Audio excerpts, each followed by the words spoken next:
കർത്താവിൻ്റെ നാമത്തിൽ എല്ലാവരും ഹൃദയപൂർവ്വം സ്വാഗതം ചെയ്യുന്നു. ഏറ്റു പ്രാർത്ഥിക്കുക. അമ്മേ പരിശുദ്ധ അമ്മേ, അമ്മേ പരിശുദ്ധ അമ്മേ, ദൈവമാതാവേ,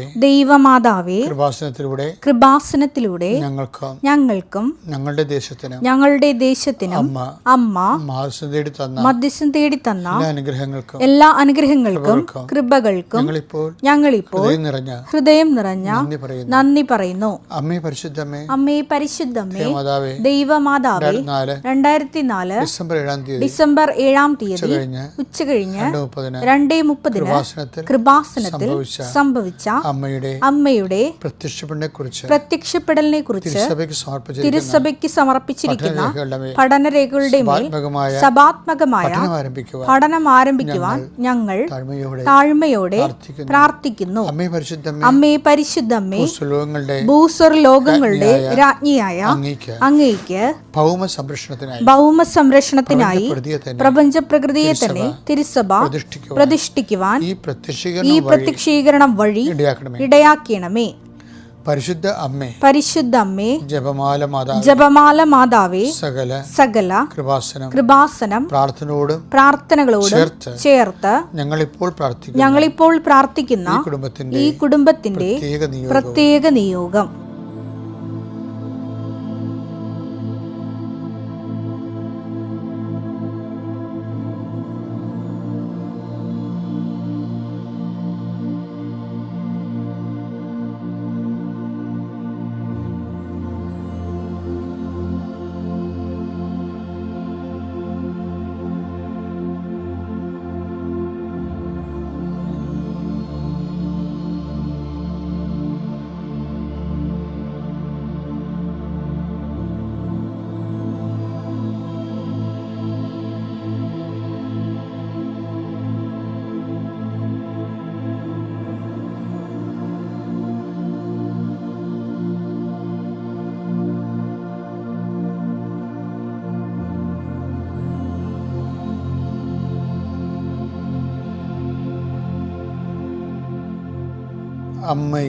അമ്മയുടെ പ്രത്യക്ഷീകരണത്തിന്റെ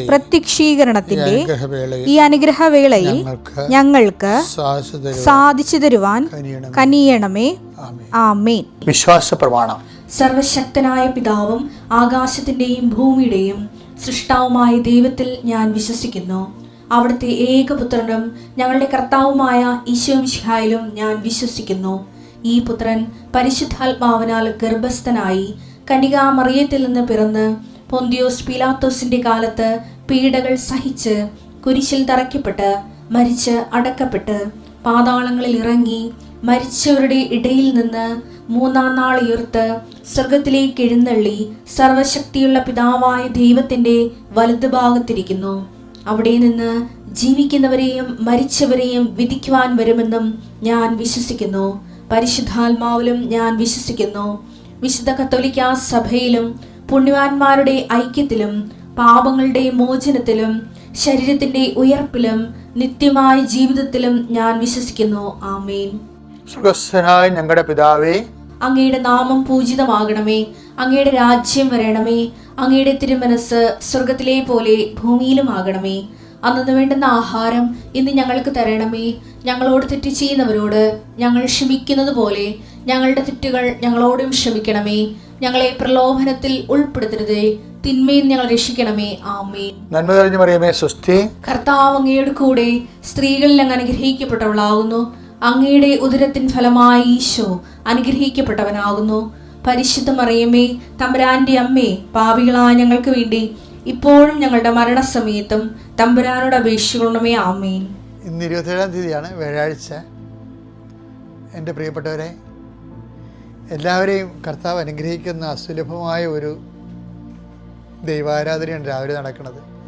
ഈ സാക്ഷ്യം പറയുന്നൊരു എന്തുമാത്രം സാക്ഷ്യം പറയണമെന്നറിയാമോ? ഈ വചനം അവർ ഡെയിലി ബ്രെഡിൽ നിന്ന് അനുഭവം കേട്ടിട്ട് ജനങ്ങൾക്കൊക്കെ ഒരു പ്രേരണയോ ഉത്തേജനവും. ഞാൻ ഓർത്ത് കേട്ട ഇങ്ങനെ ഇത്രയും നന്നായിട്ട് വരുമെന്ന് ഒത്തിരി പേര് ഷെയർ ചെയ്യുന്നുണ്ട്, ഒത്തിരി പേര് സ്റ്റാറ്റസ് ഇടുന്നുണ്ട്. അതൊക്കെ ഞാൻ അവരൊക്കെ സമർപ്പിച്ച് പ്രാർത്ഥിക്കുന്നുണ്ട്. അവരുടെ ദൈവം അവരുടെ കുടുംബത്തോടെ അനുഗ്രഹിക്കും. കാര്യം അവർ ചെയ്യണ വലിയൊരു ജോലിയാണ്. കർത്താവിൻ്റെ ഉന്നതമായ നാമത്തിന് സ്വസ്ഥം ചെയ്യുന്നു. കർത്താവിൻ്റെ വിശുദ്ധ പൗരോഹിത്യത്തെ മഹത്വപ്പെടുത്തണമേ. കർത്താവേ, കർത്താവ് സഭയിലുള്ള സാന്നിധ്യം പ്രകടമാക്കണമേ. ഈശോ ഉടമ്പടിയെടുത്ത് എല്ലാവരും, ഉടമ്പടി ജീവിക്കുന്ന എല്ലാവരെയും നീ പ്രത്യേകം സന്ധിക്കണം. 39 വർഷം ഞാൻ അർപ്പിച്ച കൃപാസന അൾത്താര ജീവനോടെ പ്രത്യക്ഷയുടെ മാതാവിൻ്റെ മധ്യസ്ഥതയിലെ അൾത്താരയിൽ നടന്ന 10,000-കണക്കിന് ആരാധന ശക്തിയാൽ ഇന്നത്തെ ദിവസം എൻ്റെ മക്കളെ ഞാൻ ഈശോയുടെ നാമത്തെ ആസ്വദിക്കുന്നു. നിങ്ങളുടെ ജോലി ആസ്വദിക്കപ്പെടട്ടെ. നിങ്ങൾ എന്തെങ്കിലും ഭയങ്കരമായ സങ്കടത്തിലാണെങ്കിൽ, ഏതെങ്കിലും വ്യക്തിയെക്കുറിച്ച്, ഏതെങ്കിലും ഭീഷണിയെ പ്രതി ചില പോലീസ് കേസിലോ അല്ലെങ്കിൽ കോടതിയിലോ അല്ലെങ്കിൽ വേറെ ആൾക്കാർ നാട്ടിലോ വീട്ടിലോ എന്തെങ്കിലും തരത്തിലുള്ള പിരിമുറുക്കത്തിലാണെങ്കിൽ കർത്താവിൻ്റെ രക്തം നിങ്ങളുടെ മനസ്സ് തളിക്കപ്പെടുകയും നിങ്ങളെ കൈ ചൂണ്ടുന്നവരും നിങ്ങളെ ലക്ഷ്യം വെച്ചിരിക്കുന്നവരുടെ ശത്രുക്കളുടെ കൈകളെ യേശുവിന്റെ നാമത്തിൽ ഞാൻ ബന്ധിക്കുന്നു. അതിർത്തി തർക്കങ്ങളുള്ളവരെ, സാമ്പത്തികമായ വിഷമതകളിൽ സങ്കടപ്പെട്ടിരിക്കുന്നവരും പിരിമുറുക്കം വന്നവർ, മനസ്സ് ഭയങ്കരമായിട്ട് മുരടിച്ചിരിക്കുന്നവർ, കുടുംബത്തിലുള്ളവരുടെ കിരാതമായ പെരുമാറ്റം, നിർദ്ദയമായ പെരുമാറ്റം, സങ്കടകരമായ പെരുമാറ്റം, നമ്മൾ മനസ്സിലാക്കാത്ത അവസ്ഥകൾ, ബോധപൂർവ്വം മനസ്സിലാക്കാതെ നമ്മൾ ഉപദ്രവിക്കാൻ വേണ്ടിയുള്ള ശ്രമങ്ങൾ, കുരിശിത തന്ത്രങ്ങൾ നടക്കുന്നവരുടെ യേശുക്രിസ്തു ഉന്നതമായത്തിൽ ആ പൈശാചിക ശക്തികളെ യേശുവിൻ്റെ നാമത്തിൽ ഞാൻ ബന്ധിക്കുന്നു. നിനക്കെതിരെ ദോഷങ്ങൾ ചെയ്തിട്ടുള്ളവരെ, നിനക്കെതിരെ കുഴുവത്രം മന്ത്രവാദം എന്നൊക്കെ പറഞ്ഞ് ഭീഷണിപ്പെടുത്തിയിട്ടുള്ളവരെ, നിന്നെ ശരിയാക്കി കളയുമെന്നൊക്കെ പറഞ്ഞിട്ട് നിൻ്റെ ജീവന് വേണ്ടി പതിയിരിക്കുന്നവരെ, നിന്നെ ഭീഷണിപ്പെടുത്തിയിട്ടുള്ളവരെ കർത്താവിൻ്റെ ഉന്നതമായ നാമത്തിൽ സർപ്പത്തിന് തലയെ തകർത്ത പരിശുദ്ധ അമ്മയുടെ മധ്യസ്ഥരെ യേശുക്രിസ്തു നിൻ്റെ ശത്രുക്കൾ ഞാൻ ബന്ധിക്കുന്നു. ദൈവത്തിൻ്റെ കണ്ണ് നിന്നെ ആവശ്യിക്കട്ടെ. നിൻ്റെ വരത്തും ഇടത്തും, വീട്ടിലും വഴിയിലും, ജലത്തിലും കരയിലും, മുകളിലും ഹൃദയത്തിലും കർത്താവിൻ്റെ സാന്നിധ്യവും സഹവാസവും സംരക്ഷണവും സർവോപരി സഞ്ചാരി മാതാവിൻ്റെ സർവ്വസമയ സാന്നിധ്യവും നിന്നെ സംരക്ഷിക്കട്ടെ. നിത്യം പിതാവും പുത്രനും പരിശുദ്ധാത്മാവും സർവീശ്വര എന്നേക്കും ആമേൻ. എൻ്റെ പ്രിയപ്പെട്ട, നമ്മളെപ്പോഴും ശ്രദ്ധിക്കേണ്ടത് വാട്ട് വി ആർ ഡൂയിങ്. നമ്മളൊത്തിരി നല്ല കാര്യങ്ങളൊക്കെ ചെയ്യുന്നില്ലേ?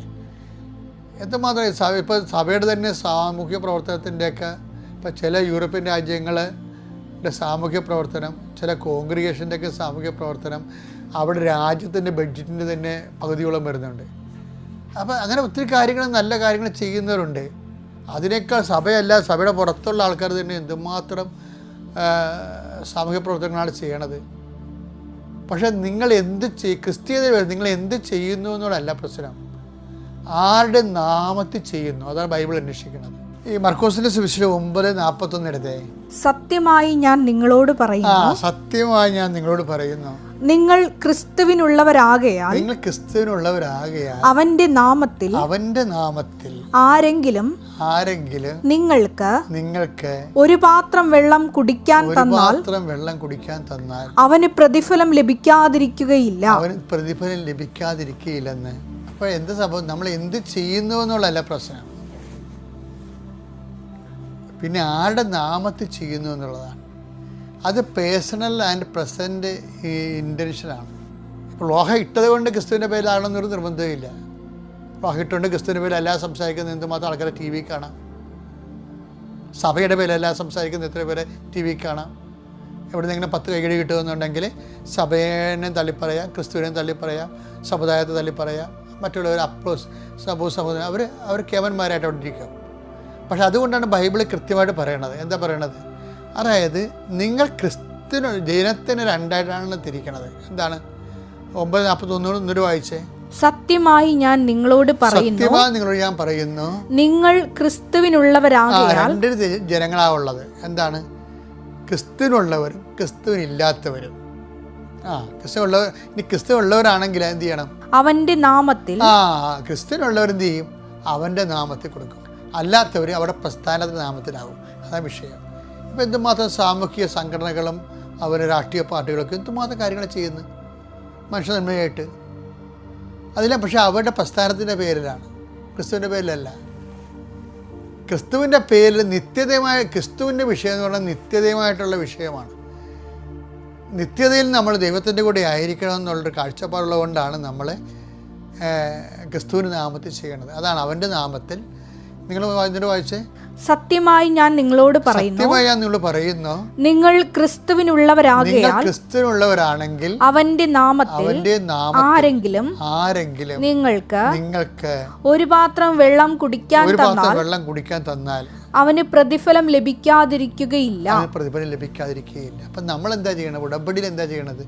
ഉടമ്പടിയിൽ എടുക്കണ ക്രിസ്തുവിൻ്റെ നാമത്തിലാണ്. അതുകൊണ്ട് ഉടമ്പടി പ്രകാരം ചെയ്യുന്നത് നമുക്കറിയാമല്ലോ. ഞങ്ങൾ ചുമ്മാ ഇപ്പം ഈ വയനാട് ദുരന്തത്തിൽ കൊടുത്ത മുഴുവൻ ഉടുപ്പുകളില്ലേ, അതുപോലെ പയർ, അരി എല്ലാം അടിയന്തരമായിട്ട് ഞങ്ങൾ എത്തിച്ചില്ല അവിടെ. അതെല്ലാം എന്താണ്, ഒരൊറ്റ ദിവസം ഒന്ന് വിളിച്ച് പറഞ്ഞ് നേരത്തെ ഇവിടെ എല്ലാം സ്റ്റോക്ക് ചെയ്ത് വെച്ചിട്ടുണ്ടായിരുന്നു. ഞങ്ങൾ 5000-ഓളം ചുരിദാർ എല്ലാം സ്റ്റോക്ക് ചെയ്ത് വെച്ചിരിക്കുകയായിരുന്നു. അതുപോലെ ഉടുപ്പ്, സാരി എല്ലാം. ഏത് സമയത്താണെന്നല്ല കലാമിറ്റി വേണ്ട, നമുക്ക് അറിയത്തില്ലല്ലോ. അപ്പോൾ ചിലപ്പോൾ ഉടുതുണി പോലും മനുഷ്യന് നഷ്ടപ്പെട്ടു. അപ്പോൾ നമ്മൾക്ക് ആ സ്പോട്ടിൽ പോയി കളക്ട് ചെയ്യുന്നതല്ല, നമ്മൾ കളക്ട് ചെയ്ത് വെച്ചിട്ടൊക്കെ ഒരു കലാമിറ്റിയെ നേരിടാനുള്ള സംഭവം കൃപാസനത്തിൽ എപ്പോഴും ഉണ്ടാകും. എന്താ കാര്യം? അത് നമ്മളെ കൊണ്ടേ കൊടുക്കണം. മാത്രമല്ല, ഈ ഉടമ്പടി ചെയ്യുന്ന ആൾക്കാർ, ഇന്ന് കഴിഞ്ഞ ദിവസങ്ങളിലൊരു രസം ഉണ്ടായി. 4 ക്യാൻസർ 4ാം സ്റ്റേജാണ്. അവർ 4 മണിക്ക് എഴുന്നേറ്റിട്ട് അവരുടെ കൈ കൊണ്ട് തന്നെ, അവർക്ക് പറയുന്നത് ഹോട്ടലിൽ നിന്ന് വാങ്ങിച്ച് ഭക്ഷണം കൊടുക്കാം രോഗികൾക്ക്, പിന്നെ അവരുടെ കൈ കൊണ്ട് തന്നെ അരിയും കറിയും ഉണ്ടാക്കി, ചോറും കറിയും ഉണ്ടാക്കി അത് ചുമന്നുകൊണ്ട് പോയി അവർ ആശുപത്രിയിൽ കൊടുത്തു. എന്താണ്? അവർ ക്രിസ്തുവുള്ളവരാണെങ്കിൽ അവർ കൊടുക്കണ ക്രിസ്തുവിൻ്റെ നാമത്തിലാകും. ക്രിസ്തുവിൻ്റെ ഒരു വാക്ക് പോലും പറയാതെ നമുക്ക് എന്ത് സാമൂഹ്യ പ്രവർത്തനം ചെയ്യാം. അത് ക്രിസ്തുവിനെ മാറ്റി നിർത്തിക്കൊണ്ട് മാനവീയ പ്രവർത്തനം മാത്രമേ ആകത്തുള്ളൂ. അത് സുവിശേഷ പ്രവർത്തനം ആകത്തില്ല. കൃപാസനം ചെയ്യണത് എന്താണ്? സുവിശേഷ പ്രവർത്തനമാണ്. ക്രിസ്തുവിനെ സ്വീകരിക്കുന്ന എല്ലാവരും, അവരെന്ത് ജാതിയായാലും ശരി, അവരെ ന്യായസാരപ്പെടുത്തി മതം മാറ്റുകയല്ല, മറിച്ച് അവിടെ മനസ്സ് മാറ്റിയിട്ട് മനുഷ്യനെ സ്നേഹിക്കുന്നവരാക്കും. അത് അകത്തുള്ളവരാക്കും, പുറത്തുള്ളവരാക്കും. എന്താ കാര്യം? ദൈവത്തിനും മനുഷ്യനും ഗുണമുള്ള സാക്ഷികളായിട്ട് മാറണം. അവർ സുവിശേഷമാകണം, സുവിശേഷമേകണം, അതിൻ്റെ സ്പിരിറ്റിൽ ജീവിക്കണം. അതിന് ഈ നോൻപ് കാലത്ത് നിങ്ങളെ സഹായിക്കട്ടെ. പിതാവിൻ്റെയും പുത്രൻ്റെയും പരിശുദ്ധാത്മാവിൻ്റെയും നാമത്തിൽ. ആമേൻ.